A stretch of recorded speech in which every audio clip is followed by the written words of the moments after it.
جو نانا کے دین کو، خلافت پر فوقیت رکھتے ہوئے جو شہادت کو گلے لگا لے لیکن اپنے قاتل کا نام تک نہ لے۔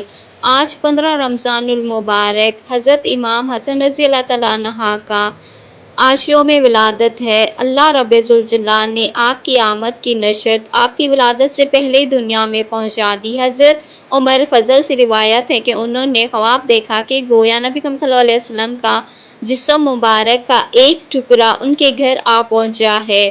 انہیں اس خواب سے بڑی پریشانی لاحق ہوئی۔ نبی کریم صلی اللہ علیہ وسلم کی مجلس میں حاضرین نے خواب بیان کیا جس پر آپ صلی اللہ علیہ وسلم نے فرمایا کہ عام الفضل نے اچھا خواب دیکھا ہے، عنقریب فاطمہ کے ہاں ایک بچہ پیدا ہوگا اور تم اپنے بیٹے حسن کے ذریعے آنے والے دودھ سے اس کی بھی پرورش کرو گی۔ لیکن پھر ایسا ہی ہوا۔ حضرت فاطمہ رضی اللہ تعالیٰ عنہا کے گھر امام حسن کی ولادت ہوئی۔ روایات میں آتا ہے کہ عرب میں اس سے پہلے بچے کا نام حسن نہیں تھا۔ یقیناً اسلام کا انتخاب اس دنیا میں تو نہیں بلکہ کسی اور بارگاہ میں ہوا ہوگا۔ محبوب خدا محمد مصطفیٰ احمد مجتبیٰ کی آپ سے محبت کا یہ عالم تھا کہ آپ کو کاندھے پر بٹھا کر چلتے، سجدے میں ہوں اور امام حسن آ جائیں تو سجدہ طویل ہو جائے۔